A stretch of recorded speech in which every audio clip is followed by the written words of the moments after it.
In honor of Valentine's Day being this weekend, I have a poem to start us off this evening. The Ooh. roses are red. The ref's counting to two. I kicked out dramatically just to pop the crowd and confuse you. And welcome to the All Elite Ensemble review.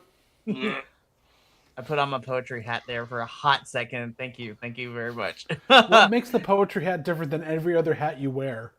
I mean, it's fancy. I wish I had a beret. It's not coming in quite yet. It's not coming in until next week when I start teaching poetry to my students. Oh, Mikey, if you show up on the podcast wearing a Kangol, we're just done. No, you say that, but y'all would be back here every single week anyways. Yes, we would. We'd love to see it. But hello, internet, and welcome to the All Elite Ensemble review. Ugh. We gotta do it. It's so nice. We gotta do it twice. But welcome to this is our weekly AEW Post-Show Breakdown here at BC WrestlePod.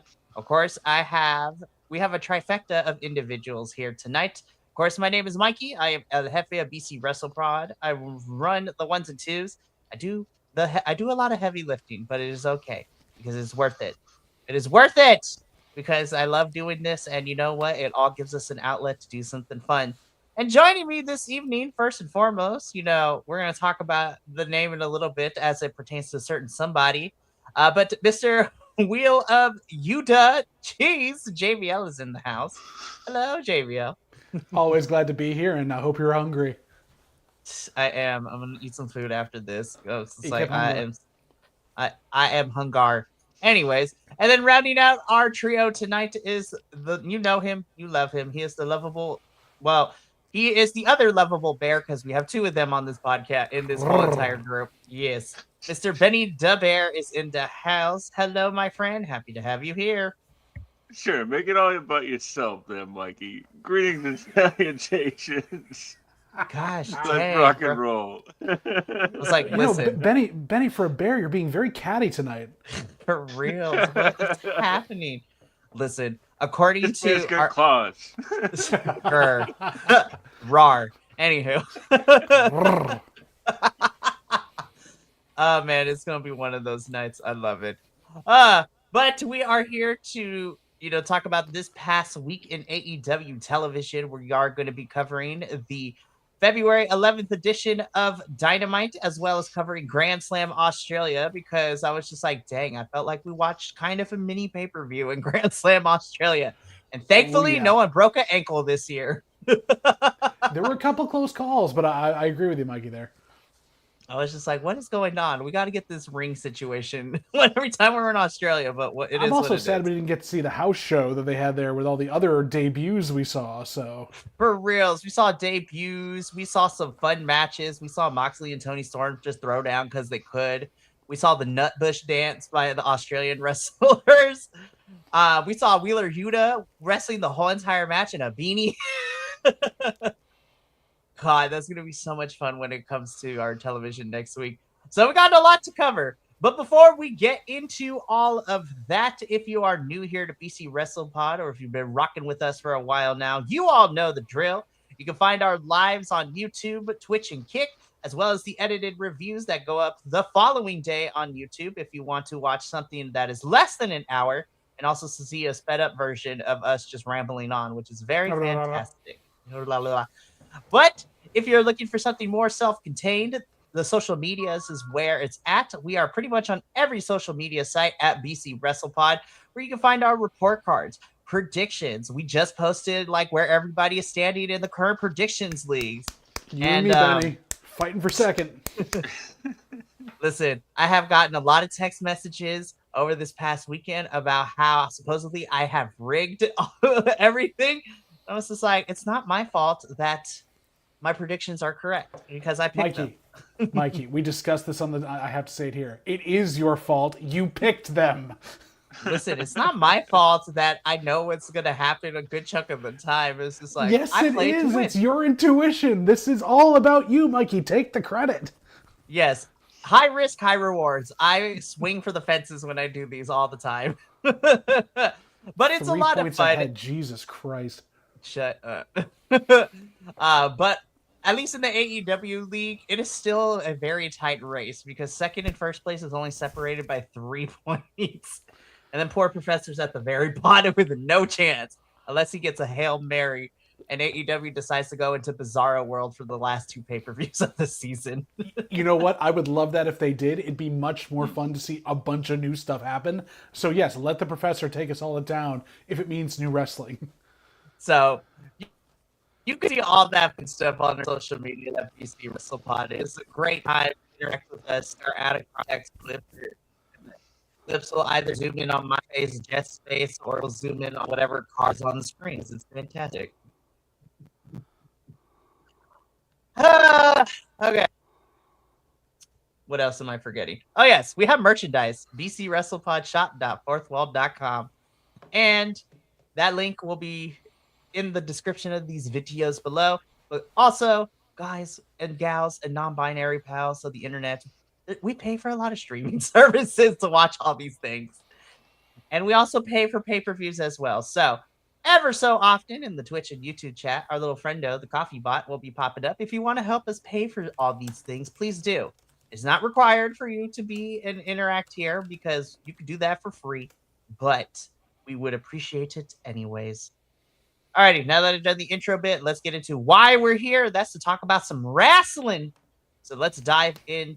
So we're going to kick things off like we always do here at All Elite Ensemble. And we're going to talk about AEW Dynamite, which took place in Ontario, California. Now, had I not gotten my life and got Ratchet at the Cardi B concert, I probably would have ended up going to the show too. No, you wouldn't. But I went to go see Cardi B, and I had it the time of my life. But some very interesting stuff happened on this Dynamite that we're going to talk about. So let's just get into what kicked the night off, though.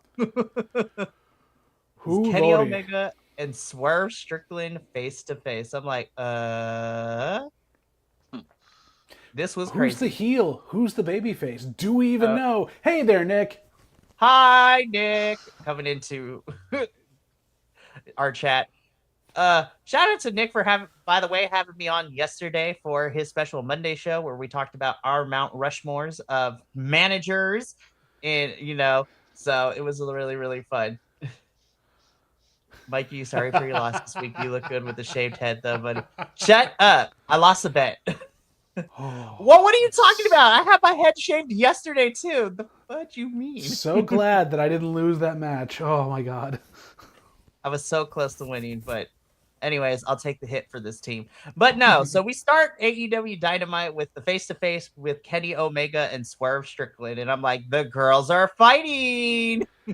Seriously, who's the face? Who's the heel in this? I don't know how to deal with Shades of Grey. What's going on? Are they 50 Shades of Grey? I don't know. That's a whole different conversation. I mean, am I wearing pants? I can't say, so. Are we Donald Ducking it? Awesome. Full Winnie the Pooh right now. That's even better. Anywho. Come on now, Piglet. Lord help us. This is, I was just like, I don't know who to root for because I love everyone involved, but at the same time, I'm just like, the girls are fighting. And fight they did. That's true. Indeed. What was great about this was that it reminded me a lot of the earlier Kenny stuff in AEW, where this was like a walk-in brawl, and Kenny's very known for that, and I love that stuff. So is Kenny Omega the Aaron Sorkin of wrestling, like the walk-in talk, but it's the walk-in brawl? Yes, sure. Why not? Him and Moxley have a tendency to be like, "We're going over there." Now we're going over here. Over there. I don't know. I don't know if it's a choice, Benny, or just that he has ADHD and needs to go to different parts of the arena just to actually feel like he's doing something. For reals. So there were some good back and forth lines here. Kenny Omega, of course, Swerve Strickland calling himself the most dangerous man in AEW. Kenny Omega correcting him, and it's just like, that might have been true, but right now, the actual most dangerous man in AEW right now is Brody King. And I was just like, claps around. Yes. Kenny Omega recognizes, the impact, whether it's intentional and unintentionally, Brody King's impact in the last couple of weeks. You Very had true. you had you had that opening of MJF and Brody King in that Eliminator match make it to on various talk shows. A lot of political commentators. Some I was just like, ew, why are you talking about this too? Yes, I love that you're talking about this. Hey, free publicity for a lot of things here, but I will say, if Swerve is saying he's the most dangerous man in AEW, is he going to come out as Swerve Shamrock next week? Like, what's going to happen? He's just gonna beat up Kenny. He's gonna beat up. Well, I mean, they are gonna actually fight because they started brawling up the ramp. I thought somebody was about to trip and fall off the stage. That table was really close when they went through. I was like, oh Lord. I was like, listen, I know that Toyota Arena. I was like, y'all could have made more space. It's not super huge, but like I was like, ooh, that was really close, and we almost overshot the table. That would have been both companies having someone basically botch a table spot within a week of each other. It's insane, but that's how we get away from tables. Just everybody starts botching them like we did. For real. You know, this is why Mystery Wrestling uses doors. Seriously. Exactly. But this face-to-face and brawl does set up Kenny and Swerve tomorrow night, which is going to be interesting. And to just bring in Nick, Kenny is getting sued by Undertaker for character infringement. That makeup. Nick, if he doesn't come out in like the Phantom Mask orbital bone saving mask tomorrow, as you know, the Kenny of the opera, I don't know if I'm going to be able to respect him anymore. For reals. So this sets up what we're getting tomorrow night, where it is Kenny versus Swerve, which means to tell me I'm like, I smell a match at Revolution. But we'll see what happens with all of that. So moving on, though. Go for it, Betty. Poor Rush's cable just sitting out on that on that table all by itself. Gosh. No Rush in sight. Sad face. Sad face. Jesus Christ. Nick. And he comes out with new manager Moppy as the cleaner 2.0. We are not doing a Kenny Omega versus Saturn rivalry right now.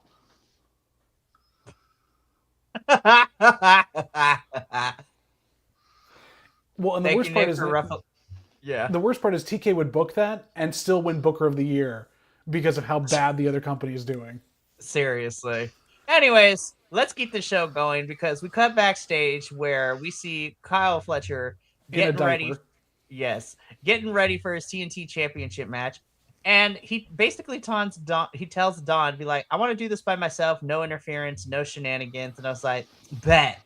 I was just like, I don't know if that's going to happen, but bet. Well, didn't he also ask Okada last week to do again, not to interfere again, too? Yep. Mm-hmm. So we might be seeing Kyle Fletcher be like, I want to do this. Don't interfere. Like, let's go. We're going to talk about you a little bit later, Kyle. We're going to talk about you later, but this was the setup for what we would get in our match later in the show. But right now, more 6-man tag team action between these two groups. Wait a minute. Didn't we just see this match last week? We really did. We really just did. Not even switching out numbers. This formation of the Death Riders has actually never teamed together, which is crazy to me. Pretty cool. Yeah, I mean, like Mark Davis being used as a heavy upper mid carder. I'm down for that, man. That guy's so good to be just toiling away, you know. Well, and I mean, I think he got, you know, they're using him enough now where they didn't think they would have to, in the fact that he lost his other tag team partner to injury again. Like, what do you do with him? You stick him in the Ichicero role now and just have him be the heavy. That's what you need. For real. Nick, I hate you. When did Sami Zayn gain weight and join AEW? What the? Gosh darn it. Wow, tough year for all, eh? LOL. Nick, do you want to jump on and just give us some commentary here? I mean, I feel like you've got a lot of good takes to give the last week's AEW. Nick, do you want to jump in? Text me right now, and I will send you this link to derail our conversations. Text me right now, so I know it's real. I'm enjoying this trio's like back and forth. It's fun to watch these guys wrestle. Where is this going? What are we doing? Revolution. But- It's leading. This is just like a New Japan multi-man, right? Like the biggest story coming out of this is Takeshita and Moxley, Right. and the other two are just there. So it's clearly leading to Mox and Takeshita at Revolution. But still, do we need to see the same match over and over again? Do we need to see a regular tag match? Maybe they have another back and forth like Mox gets pinned by Josh Alexander and we have Takeshita get mad about that. Like, could we do 18,000 more things than the same match? That's true. We could. I harp on this for like all the last couple of weeks. We had such opportunities with Andrade being in the picture, ostensibly being in like Joe's spot, and a couple of other matches we've had over the last couple of weeks where we could have had a new direction given to us, something fun to watch, and they don't. Well, as I said last week, that sometimes we the fans have we see something going this way, and Tony goes, "Nope, I already got in my notebook. We're going the other way." So, yeah, but at the same time, you do have to be flexible. I mean, he's got to be flexible with the fact that we're missing Mark Davis's tag partner and all these other things that they were set up before in said notebook that now he's allegedly snorting some other stuff out of. But in general, like, just such an opportunity with the new eyes on the product because of what's happening with Brody King, with what all the news has been saying about the other company and how much they haven't been able to actually book anything new in a lot of ways. This is your opportunity. This is one of the main plays.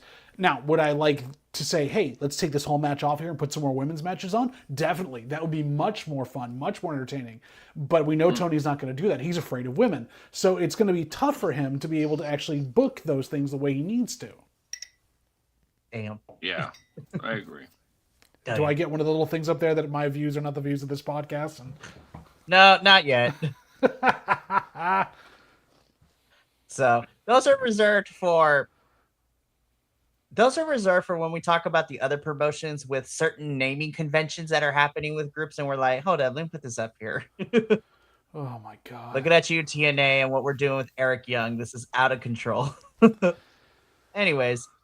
Tune in on Friday. I had no idea what that is. Same here. I'm so glad. I'm not going to subject you to it because it is bad. It is bad.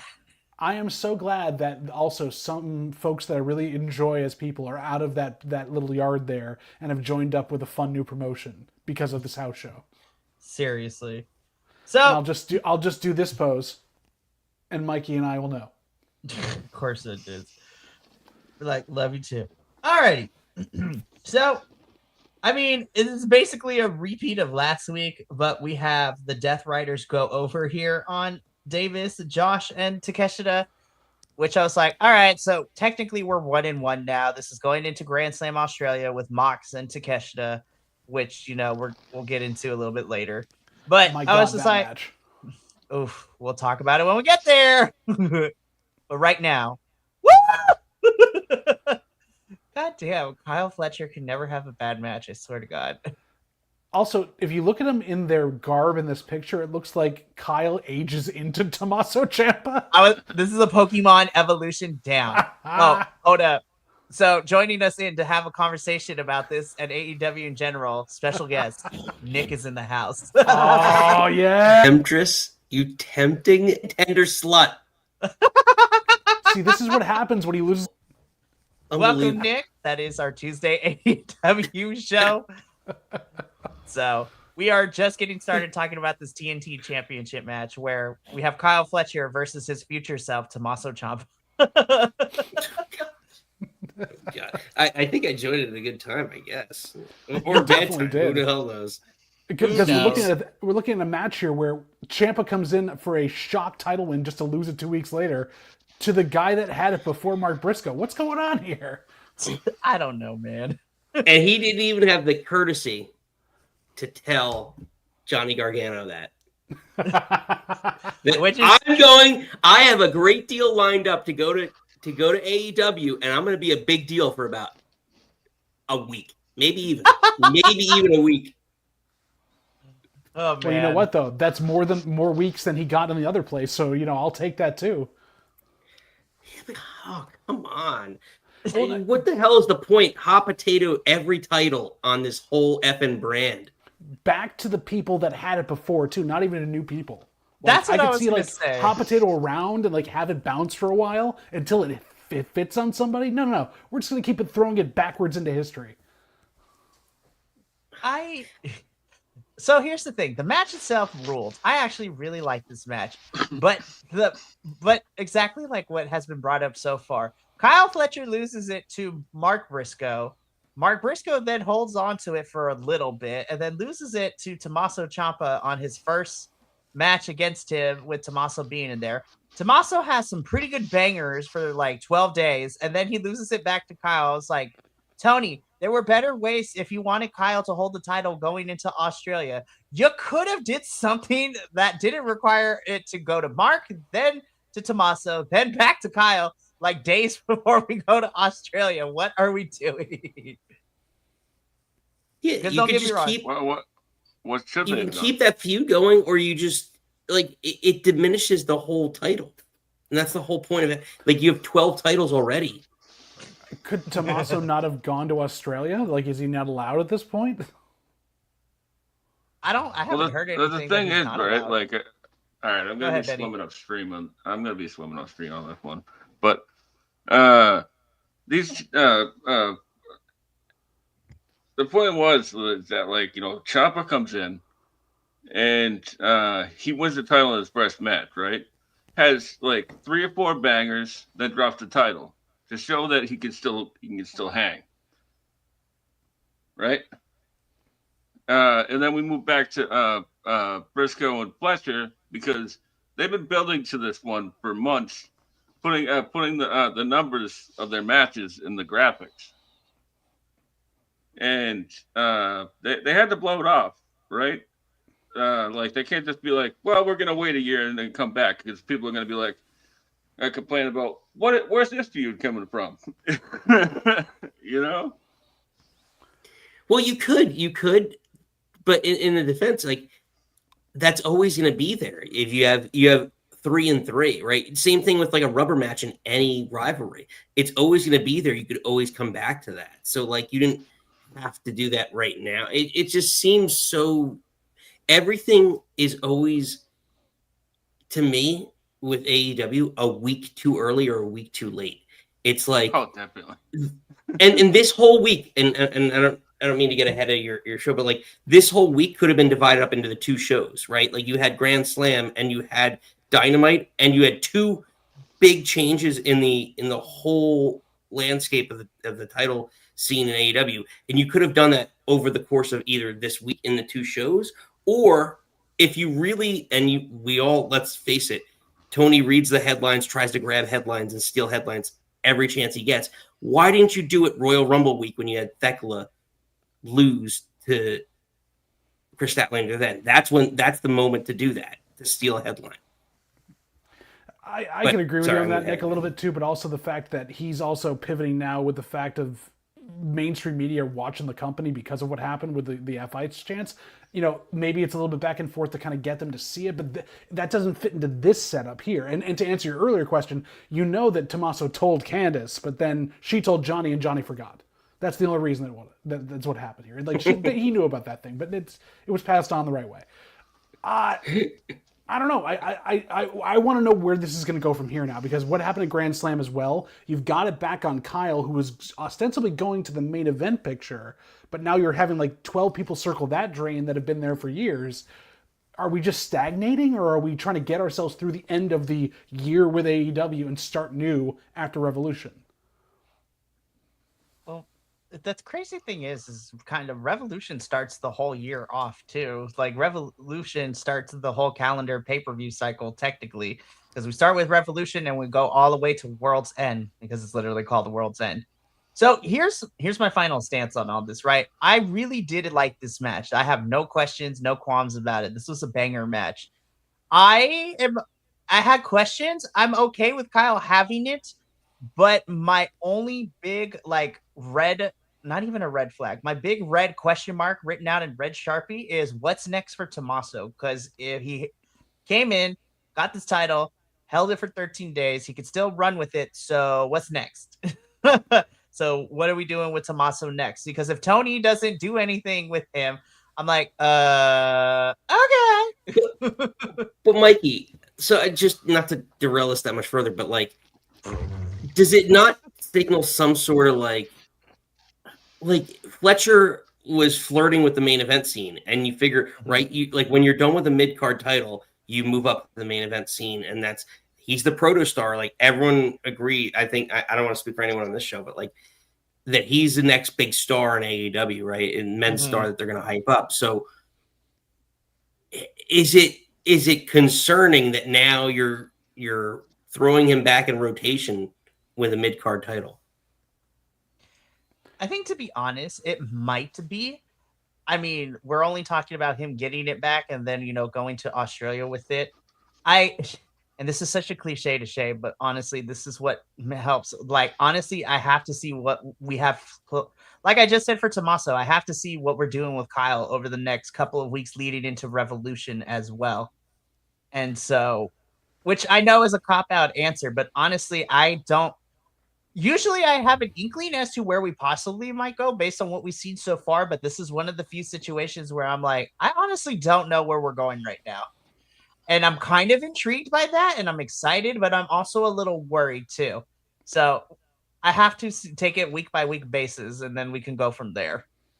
It seems to me that there is a blockage right above Kyle, like shaped like Kenny Omega, shaped like Swerve, where they can't get them out of the title picture and onto their own thing.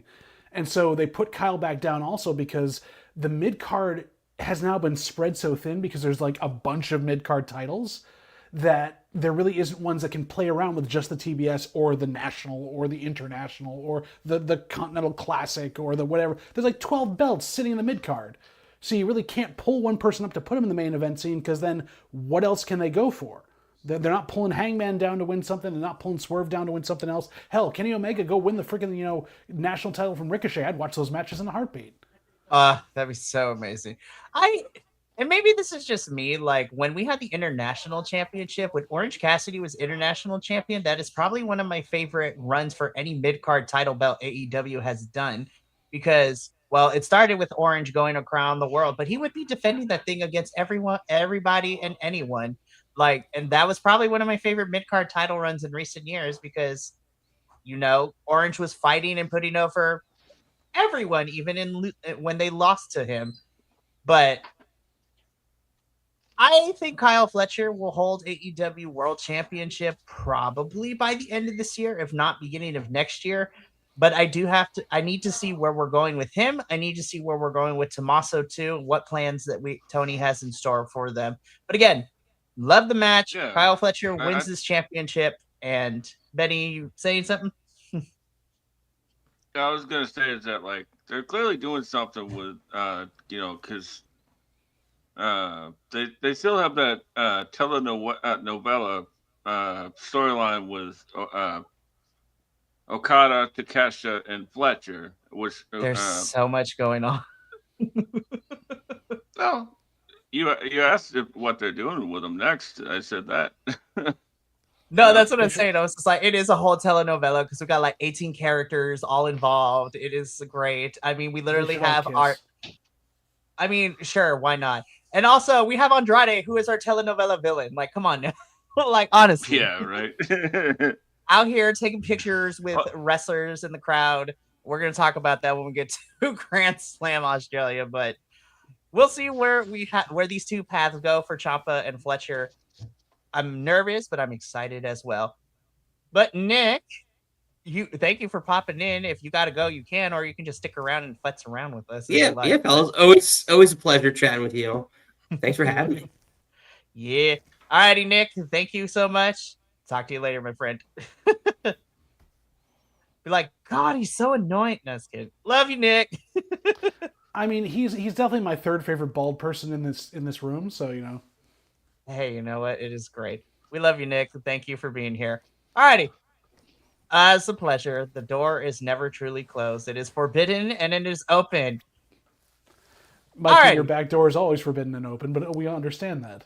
Ayo. Anywho, let's keep this train rolling. Because right after this match, Mark Briscoe wants another shot, and Kyle Fletcher only accepts if we make it a ladder match. So I'm like, Nick, third favorite, Mikey is here. What the fuck? God. And you know what? We get a ladder match made for the TNT Championship at Grand Slam Australia. I'm like, God, these two are gonna kill each other. That was my through line at the end of this whole segment. I'm like, God, they're gonna kill each other. Well, and I don't know, Benny. I don't know if you felt this too while you were watching this, but like, I couldn't get out of my head how much Tommaso Ciampa is starting to devolve into Stu Grayson, and I'm like, I couldn't get them out of my head either way. Like, why aren't we having a much more like really no nonsense Tommaso Ciampa run at this? This feels like it should be. Yeah. The next story beat for Tommaso Ciampa is going to be interesting for sure. For real, it is. So we're gonna see how that goes along. Alrighty, kids, let's keep this going because Clark Connors this picture. I was just like, what? He looks like the evil palette swap Orange Cassidy in this picture. Seriously, gosh, it is the Negaverse. But we get a tag team match: Orange Cassidy and Roderick Strong versus Daniel Garcia and Clark Connors. It hasn't been officially made, but I was like, y'all know that Clark's probably going to be signing at some point. I was like, his boo thing is here, and so is their child's tire sign. Like, wheel sign. We love some good wheel sign. This matchup was pretty interesting. I was like, when I saw this was on the card, I was like, oh, okay. I was like, I wasn't expecting this, but I was like, all right. Honestly, this was a tune-up match because Danny's going to be spending some time in Mexico this weekend, so him and Clark team up. I'm very surprised it was... Anyways, that's besides the point. Roderick Strong, you dastardly villain, you leave Orange Cassidy hanging. But it doesn't matter because Darby comes in and destroys Clark, which allows Orange to beat Daniel Garcia. I was just like... The match itself was fine. I was just like, Roddy, like, we need to talk. Like, I know we've been playing that you're not in the conglomeration, and I guess this makes it official, but I was just like, Benny, am I wrong in thinking that, like, they put a pause on this whole, like, Orange and Roddy animosity for, like, a good month here? And, like, I don't know if you forgot, I forgot completely that they had beef. Oh, no. That sums it up. It's like Tony Khan's like, oh no.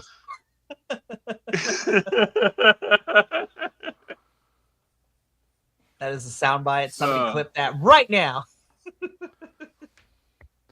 We could clip that and use that later, just like we'd have that like Benny pop up in every show, just going, oh no. Oh no. All right, the video game brain person in me is now all I can hear is Benny replacing Knuckles' voice from Sonic. Is like, oh no.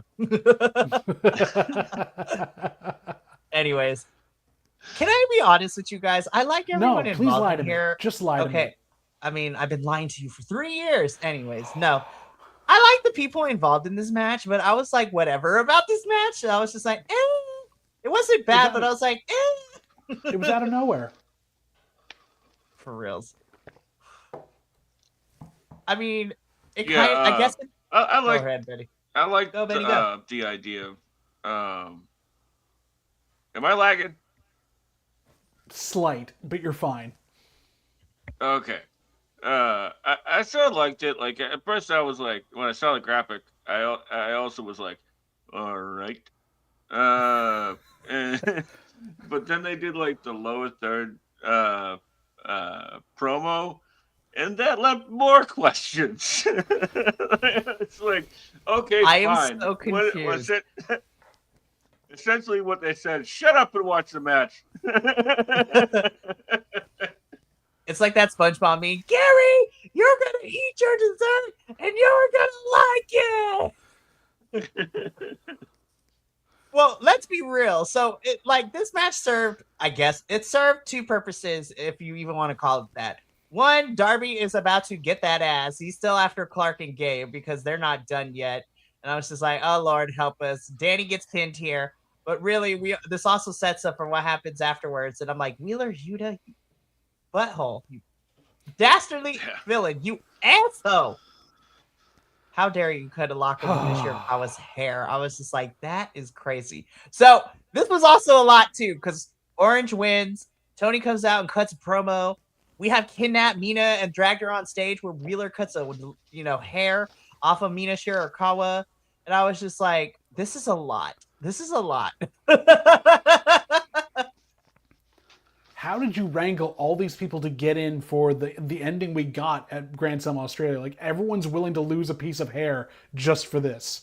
For reals. I was just like, what was that creative meeting like with everybody? Oh my gosh. Yeah, right. This was a lot. I actually loved there was a lot of really great camera work in this one. Like the shot of like OC in the ring and then Tony over his shoulder in the background, like that, you don't get that in wrestling. You know what I mean? Like that's a Hollywood shot. Like Tony Storm is influencing our shots on camera. For reals. Exactly. Oh, man. Like Wheeler Yuta, like damn that Wheeler Yuta for cutting off that extension. Mina's like, I'm in, but you're not cutting my real hair. You're gonna cut off these extensions. You won't cut off this wig. Like, Lord, my plastic hair. For reals. Oh man, this was a lot, and this will lead us into Grand Slam Australia when we get to it. But let's keep going, you guys, because right after this, we had a 3-way tag team #1 contenders match. This is to figure out who's going to be facing FTR for the titles. And Mikey, so at the moment, oh my God. Hey, so we have the Rascals and the Young Bucks, but then we were like, who's our wild card act going to be? And then JVL, you said it perfectly, but oh my God, is that Private Party? And it is Private Party and Cheesecake. Were we just talking about the fact that we missed them like a week or two ago? Like, they really need to be back in the scene now? And here they are. They are the wild card tag team. Mark Quinn, Isaiah Cassidy, Cheesecake, Private Party. I have missed them, and so has the crowd, because they got a pop as soon as they heard, oh my God, is that Private Party? I've missed you boys so much. Man. I am glad that you're back here. Please use them well. Please have like them and the Rascals do like a best out of 7 series. Just turn off gravity for everyone involved. Well, but also think of like it's the kind of like credos of both of them. The Rascals are up in the treehouse smoking a little ganja, and you got these guys getting drunk at the club. It's alcohol versus weed. How could you go wrong? We love to see it.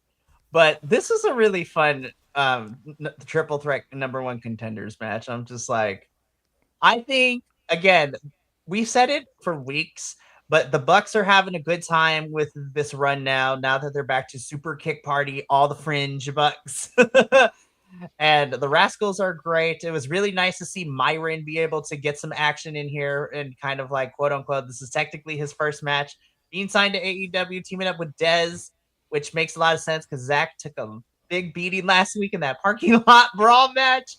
But it was really nice to see Myron get some action. I love me some Myron Reed. I love Private Party. I've missed them. This was fun. I was trying to figure out, I was just like, I kind of wanted to see Rascals or Private Party win here, but I'm not mad that the Bucks won and are going to be facing FTR. But I really hope that, I know it's the tried and true formula, but I was just like, oh, well, I mean, it's going to be fun, but I was like, oh. Yeah, very much so. I put it in my notes like gravity off. As soon as I saw Private Party walk, the music hit, I was like, oh man, this is like 3 different kinds of the same team. This is about to go off. Ontario, California. Myron Reed was just exactly. And like Myron Reed was just itching to get on TV, man. You could just tell it. He's so great, man. I love Myron. His wife, Killer Kelly, is also great. They have an adorable child together. And despite my issues with TNA, him and Leon Slater had probably one of my favorite matches of 2025.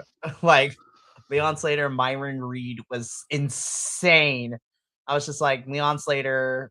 Leon Slater had a great year, and Myron, I'm so happy that he gets national TV time like this because everybody's about to see how great Myron is. This was a fun match. I mean, post match, we have FTR and, talk on the Bucks. The Bucks act like they go about to super kick Stokely, but they don't.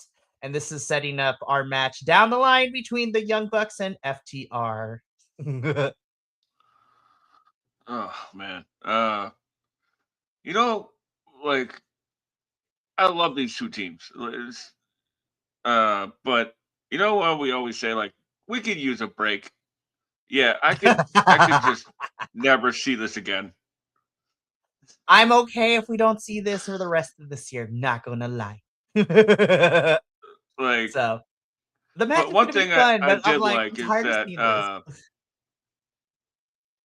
and one thing I did like was that, like, Dax or Matt Buck Matt Jackson um uh broke up that Dax spot where, like, he pulls the microphone away, like the brother love spot.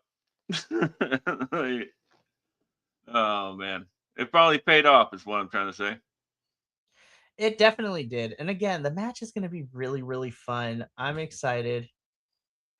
And I'm looking forward to it. But at the same time, I'm just like, I'm good if we don't see this match again this year. So, Yeah, this is very much becoming Uso's New Day of oh AEW. God. I was just Like, like, it's gonna be great, but I don't want to keep seeing it over and over again. Yeah. So alrighty. Well, Benny, it's you and me while JVL is fixing some things. So let's keep this going, shall we? Cause we're cursed. God, they're gonna feel it in the morning. Lord, they went to town on each other, but this was our main event too. I was just like, whoa. But this is our AEW Women's World Championship. This is a strap match. We have Strap Daddy herself, Chris Statlander, taking on the Toxic Spider Tekla in a strap match. My God, they brutalized each other. Damn. I was like, Yeah. Chris was bleeding. The welts are crazy. Tekla's back is also going to hurt because those welts were gnarly too. I was just like, God Almighty. Bryan Danielson had said on commentary, just as a little piece of connective tissue between this match and Ricky Starks. Why did I call him Saints? You can call him Saints. It's okay. No, it's not his name. His name is Ricky Starks. But like, Danielson had mentioned on commentary that there was still blood on the strap, and it was like, you guys could have just bought a new strap. Like, we didn't we didn't need that much. Like, we remember it. Like, we're good. But yeah, but my favorite part of this match was like Tekla, like, being dragged around by its stat. and then having to figure out a smarter way to get the advantage over stat, Mm-hmm. Well, they make Tekla out to be a powerhouse, but you forget how small she is. And so when you have a powerhouse that isn't in a bigger package, you can still manhandle them quite a bit. I agree with you, Benny, though. Like, it was very fun to watch her psychology on how to work around that, and also to see her pull out every bag of tricks that she can. My question is, what do they do now? Because Stat won 2 in a row to go into this, so it's not like they're tied or that the title changed in a weird way. So what do we do? I don't know. I think they might be going in a different direction, but you could. We'll find out tomorrow, I guess. I guess so, because it wasn't clear at Grand Slam Australia. They just had a promo after the fact saying how hard it was. And it seems like Stat wants the title back, but Tekla doesn't want to give her a rematch. We'll briefly talk about that quick promo we got from Stat Daddy at Grand Slam Australia, because I was just like, I need to include this picture because it is hard AF. Mm-hmm. Yeah, man, that was a great promo. God. So Tekla is our new AEW Women's World Champion. I love that she was it's really nice. She was really trying not to, she's the bad guy, but you could tell she was really having a hard time trying not to cry. Yeah. I was just like, oh, yeah. And honestly, Tekla is a softie. I love her and her punk aesthetic. She's great. But Tekla is our new champion. Her and the Sisters of Sin briefly celebrate, and then they beat down Chris Statlander, only for the Brawling Birds to come and save them to end Dynamite.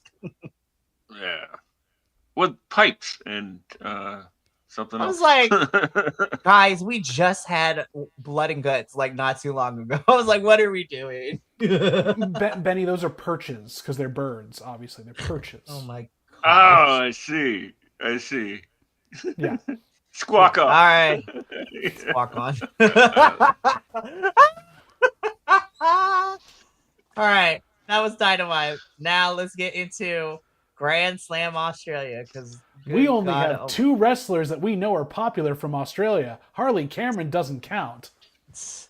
Listen, this was the best picture I can find that actually wasn't blurry. So I was just like, this is what we're using. This is what they use when they announce the event. So this is what we're going with. All righty, kids, let's get into it. So we start things off with an AEW Continental Championship match. This is Jon Moxley versus Konosuke Takeshita, and by George, once again, just woo! Oh man, these two are wrestling soulmates, aren't they? Like, they love each other. They know how to take things right to the limit, and then on top of that, not getting past the ending here, watching Mox improvise on the spot and tell the ref, like, no, we're not leaving these people unhappy. Like, we need to, he read the crowd correctly. Yeah, he definitely did. Because that could have it could have concluded, brought into the next match is what I'm trying to say. Like, yeah, definitely. It could have started the other match on a down note. Exactly. Well, this match, what a match, man! Like, this was Mox even pulled out the tope suicida, which he doesn't do for anybody. I've seen him do it like 2 or 3 times in the past 2 years. Yeah. He really hasn't done it since being in the other company, and he really took out the table this time too, which is even worse. Like, you can tell how out of practice he is. It's insane. So by the end of this, I was just like, okay, because this ended in the time limit draw, guys, you know what that means. This is probably going to be a rematch at Revolution. What do we talk about with the blockage at the top of the card? Like, this is again the same thing. Takeshita, another guy that should be winning the top title, who gets pushed back down to a mid card title because they can't figure out what to do at the top of the card. I was just like, just allow Takeshita and Okada to fight, man. Like, they need to balance these titles a little bit better. You know what I mean? Like, because yes, these are both two main eventers. And like, I understand that the person makes the title, but like, if you're positioning the belt and these people lower on the card, it's going to be presented as lower on the card. It doesn't matter who it is. And honestly, I thought we were slowly getting there, because like towards the tail end of 2025. We kind of started putting certain titles only for Dynamite and certain titles only for Collision. And I was like, oh, look, we're kind of trying to balance it out. It's great. And then the last month and a half is like, nah, fuck all that. I was like, we were so close, Tony. It's okay. I still love you, but we need to balance these out. There's too many. Yeah. So many. And I was just like, we could have just kept the anyways. So yeah, this screams rematch for Revolution, but still, what a great match. This is fantastic. Moving on.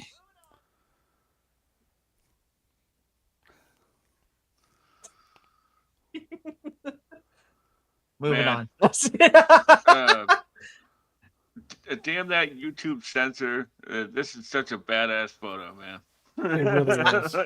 Well, it's in black and white, so we're good. If you have a chance, that's what I meant. If you have a chance, go back to the HBO Max feed, watch the replay, and file it. It's so good. God, Chris Lanthers is like, karma's not a bitch, it's me. I was like, ah! This picture goes hard, and I'm probably going to use this as our thumbnail. Makes Chris, sense. You know, fantastic. It's almost like Chris Statlander gets over when she's being herself and not all the extra stuff. What? You don't No, say. that can't happen, Benny.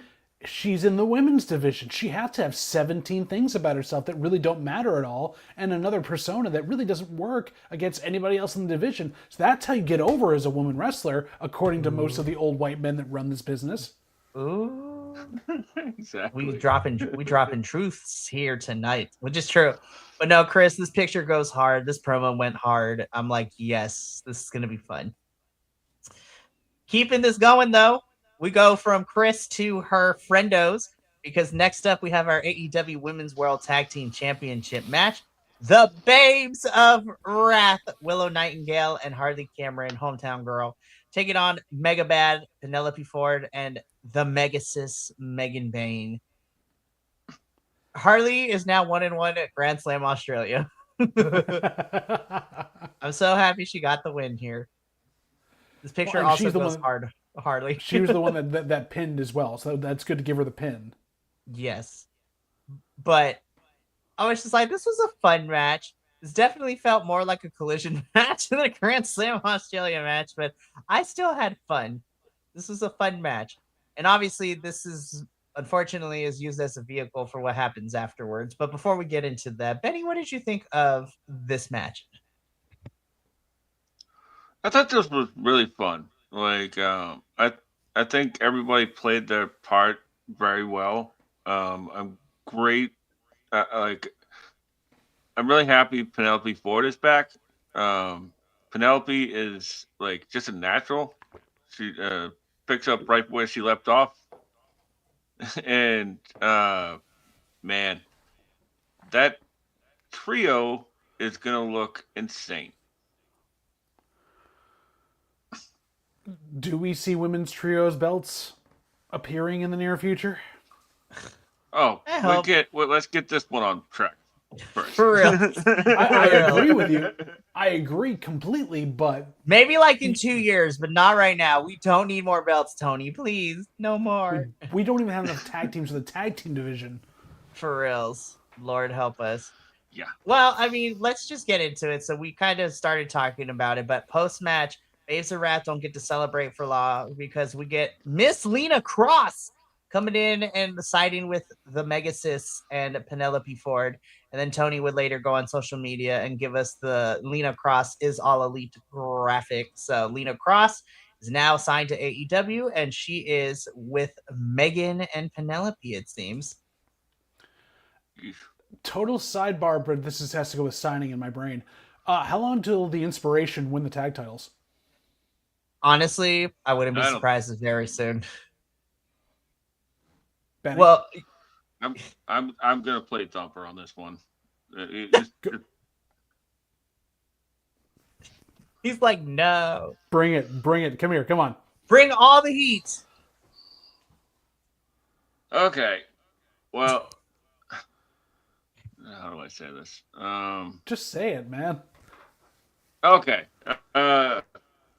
What makes you think that what they couldn't figure out in WWE or in TNA that they're going to figure it out here? They'll actually let them be themselves here, because it seems like, unlike in the other two companies, they were never allowed to actually run their mouth about what they wanted to. Their whole shtick is being funny fair, and running but their also mouth. some people are better with written scripts than they are on their own. You know. Very true.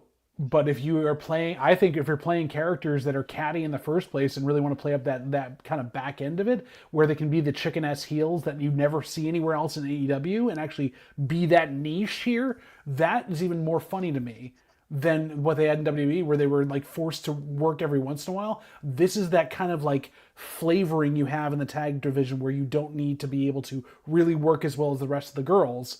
You will carry the other end of it and it will fill it out. Yeah. I don't know. That's where I sit with it. That's fair. But I hear you. I hear the criticism of We're because gonna you're have to right. agree to disagree on this one. I will aggressively disagree with you.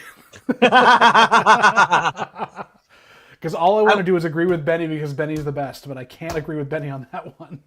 Listen, life is that's what I mean. We're in an impasse. I can't agree on this one. And I will play Switzerland.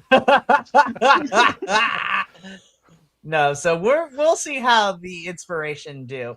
I will say it's going to be fun having them interact with the person who sings their theme song, which is Harley. For anybody who doesn't know, Harley Cameron is the singer of the Inspirations theme song. So I'm just like, love you, Harley. She's a singer, huh? Yeah, Harley's and a puppeteer, and she can speak Chinese apparently. Harley is just a talented woman. We love you, Harley. Anyways, let's keep going with Grand Slam Australia because, guys, I was really disappointed with the ending of this match because I was really rooting for. I was really rooting. I don't like to say robbed, but I was like, you robbed us of Andrade and MJF. Damn it! I love you, Hangman. I will always love you, Hangman. But man, I was rooting for Andrade so bad, you guys. You know Alicia Atout still works for the company. How much fun would it have been to have Andrade hitting on her at ringside to piss off MJF? That would have been hilarious. He is the telenovela villain, but the match itself, it was fun to watch. I'm just really soured by Hangman winning. And I love Hangman, but I wanted to see something fresh. Andrade versus MJF would have been amazing. You know who doesn't need a main event belt push right now? Hangman! Yeah, he's wearing a belt. He's got the crowd on his side. He could do so much more right now without the belt around his waist. There are so many more people that need it. And Benny will name all of them now. What? Dude, I literally like disassociated. Like, you know, Benny, I know you don't agree with me. I know you don't like listening, but disassociating when I'm talking, I feel attacked. I feel attacked. Oh my god! Believe me, it's not you, it's me. I've heard that a lot before. Benny, what I was asking you to do is, I was getting upset about the fact that Andrade and a bunch of other people deserve a shot of the belt more than Hangman does because Hangman's had it for too long and really doesn't need it. And then I said jokingly, "You will name everybody else that needs a belt shot." So. Oh yes. First and foremost, Danny Garcia. Yep. That's the dark horse. That's the dark horse. Okay. Yeah. but I digress. Yeah, like I'm actually like I completely agree with you that like this division really needs to be shaken up. Like we need to be moving people up the card that isn't like predetermined who it's gonna be, right? Because it's just getting a little stagnant, and but the reason I think that it's getting stagnant is because Samoa Joe was supposed to be here in Andrade's spot, right? Mm-hmm. So if Hangman had gotten his win over Samoa Joe, redeeming his loss from Wrestle Dream, and then moving on to MJF, would have really put the cannon on or put the rocket on Hangman's back. Of course, I had to barf in the middle of that. But you know, it's funny. Like, I think that just like, you know, without that one beat, everything else just sort of like a flan in a cupboard. like just like just. That's why everybody's like, "What is happening? Why is he? What's going on? Where's why is it not Andrade? Why is it Hangman?" It's because we missed a beat. We missed a story beat. We did, and I agree with you, Benny. That yeah, it would have put the Rocket to Hangman if he beat Joe. But if there's anybody in AEW that doesn't need another Rocket strapped to them, it's Hangman Page. He's right. Up in orbit. Like, he doesn't need to go higher. Like, he's in that orbiting thing of, like, every once in a while you need to drop him in, he'll do something. Meanwhile, Andrade is just back here, and yes, he probably doesn't need it all the way. And you're right, because we didn't get that beat, the Rocket should have moved to somebody else, but instead we stayed the course. And I think that's why it also feels so bland, and like you said, a flan in the cupboard. It feels like a giant fart, is because we're just giving to the rich, giving more to people that don't need it. I don't know. Yeah, exactly. And like, like the thing is, right? Like, hypothetically, if Hangman had gotten his win over Joe, going on to face MJF at the pay-per-view, and MJF finally beating Hangman would put some sympathy on the babyface. But we forgot the correct course after Joe. So Hangman dead in the water. And then also, I think you'll agree with this too. This puts MJF and that booking in kind of a weird place now too, because if you wanted to take the belt off to MJF, now you don't have that momentum, and he's got the momentum from the Brody King feud coming through. It's like, okay, you really do need to pivot here. You didn't do it when you should have, like Nick said, a week too late. Is it going to be even later now? Like, are we going to actually see them course correct, or are they going to force this down our throats and then not understand why it's not landing? So the sad thing is there's only one outcome I want to see from this, and this does go into the history that we have with, well, spoiler alert, Hangman wins, and so he's going to Revolution to face whoever wins tonight at the main event of Grand Slam Australia, which we knew it was going to be Max, but damn it, like, you made me believe for a hot second. But the only outcome, as much as I know, we'll talk about it when we get there, because I have never cried more than I did in that main event. I was just like, but you know what? I'm very interested to see what happens, because Brody cut a promo and he mentioned something in his promo. I'm gonna mention it when we get to there, because I was like, hold the phone, Brody King, hold up. So the only way that it can really end at Revolution is because Max has never been really able to get one over on Hangman. So I feel like, as sad as it is to say, I feel like MJF needs to beat Hangman so that way we can move on and try and shake up this division.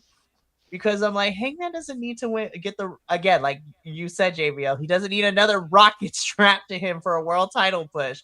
He is the trios champion. Have him and Jet Speed just run through the trios division. Like, they can fight Don Callis all they want.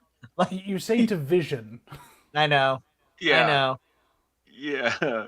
The point being, Hangman does not need a singles titles push right now.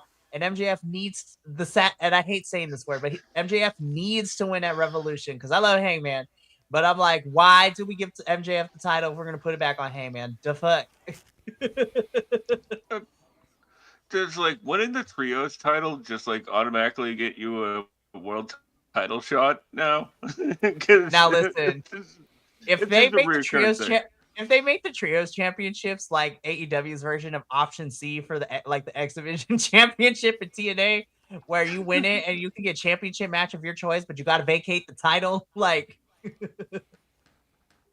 which, yeah, I'm just like, yeah, I mean, the match is great. I love both people, but I was really rooting for Andrade to win, man. I really wanted to see Andrade win, because it would have been fresh. But anyways, sometimes wrestling disappoints me, and I take the good with the bad. Moving on. I had so much fucking fun with this match. Yes. This is how we do fun gimmicky matches. So this is our mixed tornado tag. The loser of the fall has to get their head shaved. So this is Timeless Tony Storm and Orange Cassidy taking on the Death Riders, which is in the form of Tonight Will Be the Night That I Fall for You, Wheeler Yuta, and the problem, Marina Shafir. I had such a fucking blast with this. I do not care. Thank you to AEW for not pulling back and letting both genders attack each other in the best possible way. Listen, if this is a litmus test, if we're able to get more intergender matches, sign me up, bruv. Like, sign me up. God, this is so much fun. And as bloated as some of the segments have been leading into this match, this was such a good payoff. Oh my God. This was so much fucking fun. Orange Cassidy swooning into Tony Storm's arms was great. I'm like, RJ City, were you involved in this creation of this story? Because this is great. Like, he had a hand in the Mariah May Tony Storm trilogy, which is probably one of my favorite women's feuds in the last couple of years of modern wrestling. So I would not be surprised if RJ City was involved in creating this little story. Can I say, though, I'm a little sad that neither Tony nor Marina lost their hair. Because as much as Wheeler losing his hair, they would have been badass. But you know what? Wheeler getting his hair cut was great. So the match was fantastic. But let's talk about what happened afterwards, because they got the whole gang involved with this one. They had to chase him down. Well, okay, let's talk about it. Moxley's just like, you ain't gonna punk out. Go get your ass back in that ring and take it like a man. Like, Moxley is making Wheeler go back. And then we had everyone in the gang come out to cut the hair. Mina gets her revenge. I love this picture of Moxley in the bottom corner. This was just great. And Wheeler's expression. I'm surprised they didn't shave the beard too. Oh my gosh. And then, like I said before we started too, watching videos of the house show with him wrestling with the whole ass beanie on his head. Yeah. Just for the irony. Funny, like, go for it. Sorry, Mikey. It's the lag. It's okay. So at the end of this, like, Wheeler Yuta ended up looking like Fagin from Oliver Twist. Like the Oh my God.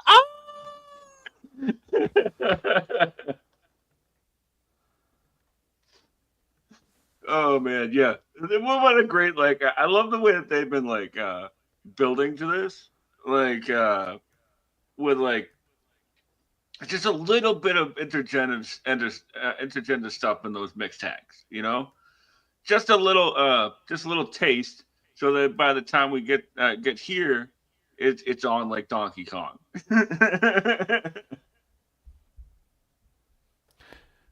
I really love the idea that the rest of his group was like, no, get your ass back in. Like, they wasn't like trying to like be chicken little heels and get him out of the way. They forced him back in there and like, no, we're gonna humiliate the hell out of you. Yeah, like Mox, like a disappointed dad. Like, no, For get real. back in there. You take your lumps that you rightfully earned.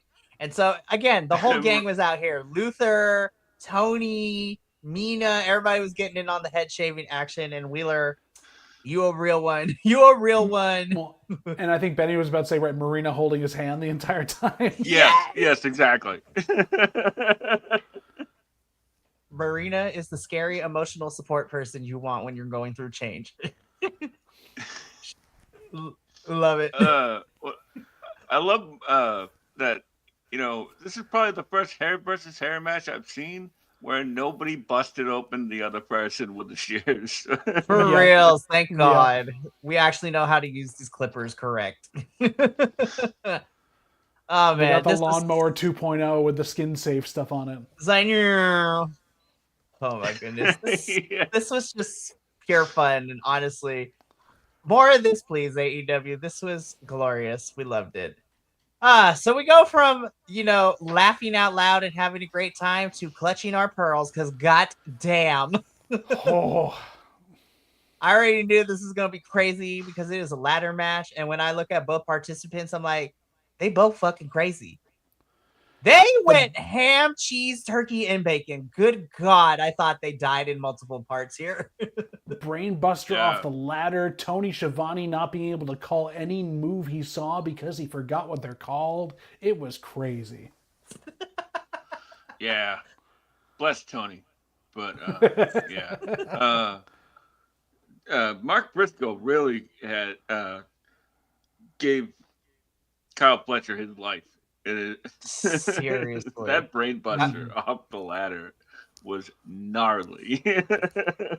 But I audibly gasped and like had to look away for a hot second because I'm like, I think I'm about to see Mark die on my screen.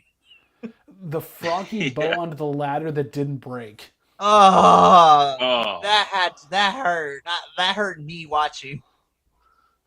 You know the thing is with ladder matches, right? Like that. I don't mean to make it about myself, but I'm like ladder Sorry, matches are like my there for a least second. favorite. Shut up. What's that? Never mind. I said so. Go ahead, Brenny. Sorry. So I was gonna say that ladder matches are my least favorite type of match because it's always like who can do the most messed up shit with the ladder, right? As opposed to like using the ladder as just to implement to win the match, like the tool that it is to get up higher. Right. I'm not saying everybody should be Shawn and Razor, but man, there got to be a perfect balance. Well, and like Shawn and Razor did it with maybe 1 or 2 ladders too. This is like 17 ladders set up with a bridge, all in weird places, and you're right. It's a car crash. We're watching a giant car crash now. Yeah. And it's like they got like different size ladders. Like they got the ones like rigging up the lights up there, like. Oh man. Oh. I digress. This was a car crash. This was insane. I was entertained though. Kyle Fletcher is still your TNT champion. Very interested to see where we go with Kyle next. If you want our full breakdown of what we're worried about, check out earlier in the podcast. For real. Yeah, right. But, gentlemen, it is the time to get into this, and AEW is going to receive a bill for my therapy of how much I had cried during this match because I was really rooting for Brody King. I knew, logically, he was not going to win, but god damn it, Tony. Like, god damn it. The minute he kicked out of the Gonzo bomb, I knew it was over. It was over. I still like the match, but I was like, What an incredibly smart match, though. And I really like the lighting presentation that they've been doing with the title, like introductions. That's really cool. Again, it's nice to have like actual money put toward staging. Yeah, right. They are running a TV company after all, but there you go. And also, thank you for the fuck ice chants that were going on in the background in Australia again, because no matter how much HBO Max and Warner Brothers don't want that to be played on their airwaves, it's gonna be for a while. Yeah. If you don't want something said, don't tell wrestling fans. That's for sure. It's literally it's like what you do for the young kids. If you tell a young kid not to do something, what they gonna do? They gonna do it anyways. And as wrestling fans, when you tell me not to do that, I'm gonna do it anyways. And also, I will fully confidently with my chest support Brody King and say, "Fuck guys," because I was just like, what was that? That wasn't full chested.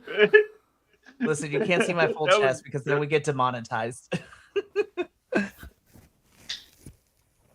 No! Oh, man. Put it away. Anyways, be like, shh, later. But anyways, man, what a smart match, man. Like MJF like working over the knee, just to take the power game away from Brody, and it worked because by the time he hit the Gonzo bomb, it didn't hit it as well as it usually does. Pretty smart guy, that MJF. He'll tell you so. I actually like it when wrestlers target weak points. It's like a video game boss battle. Like you got to hit the weak point. It makes good storytelling. Also, you know what makes great storytelling? Having Bandito play the Brody King role like Brody played for Bandito at Wrestle Dream when they were facing Takeshita Okada, because in his hot Spanish accent, he's telling Brody King to keep fighting. I'm like, thank God you didn't break up Brodito, Tony. That is the best decision you have made. Because there was a hot minute. I was just like, oh my God, are they about to break up my favorite chip flavor?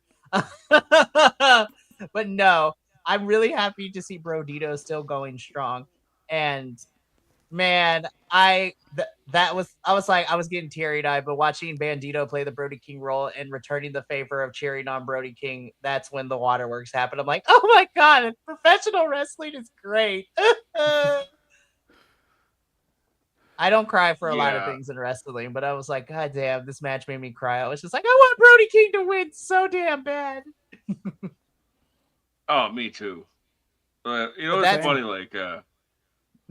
What are you gonna say about Brodito, like breaking up? Like, sometimes Tony likes to edge us a little bit, and sometimes it's friggin' tantric. on top of the fact also, but here's the thing. Here's my thing against that, Tony. You know that when you do that stuff, it's got to work both ways, right? If I'm not into being edged at this point, maybe you just change tack, use your tongue. Well, okay. Yeah, we're talking just cope, right? Love this. Hey, we're far enough in. We can start making dick jokes like that. Anywho, no, okay. Here's the thing, though. So this leads into what I was talking about at the beginning of the show, too. And, as gross as those analogies were, honestly, I was very... gross. Anyways, I have to say that. We all know we love it. But the point being,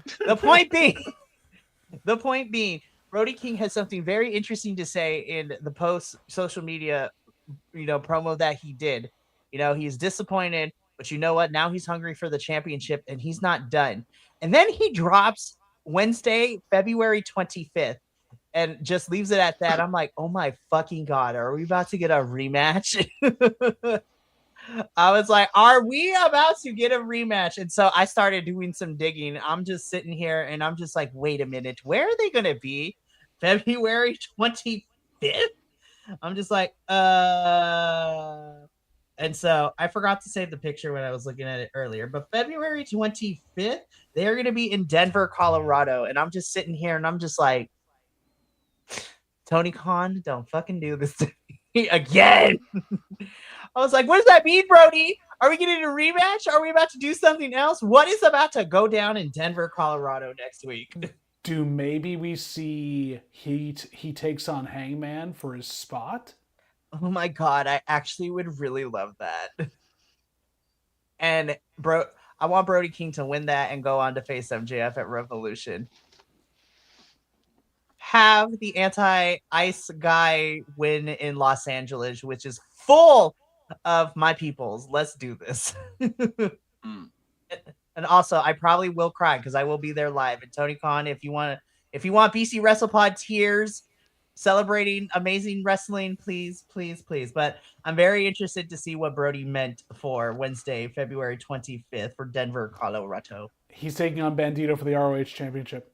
Honestly, I as good as the match would be, I was like, we just talked about it. How I don't want Brodito to break up.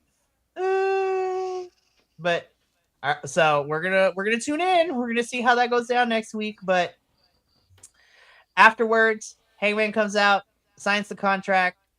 Max gets punked out like Hangman gonna punch him, and that is how AEW Grand Slam Australia goes off the air. And that is our AEW post-show for the week, boys. Sorry, I dissociated there. I can't hear you. I'm dissociated. I cannot. Shut the fuck up. I don't show here to deserve that.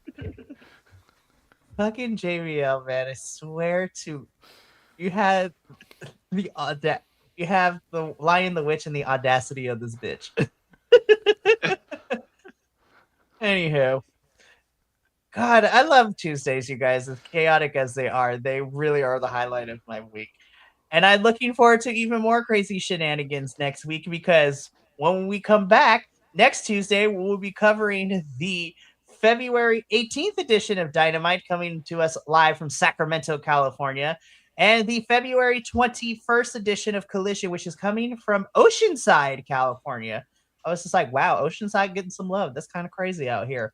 So hopefully we will have the whole crew back next week. Probably, spoiler alert, we probably will not. But some form of the crew will be here.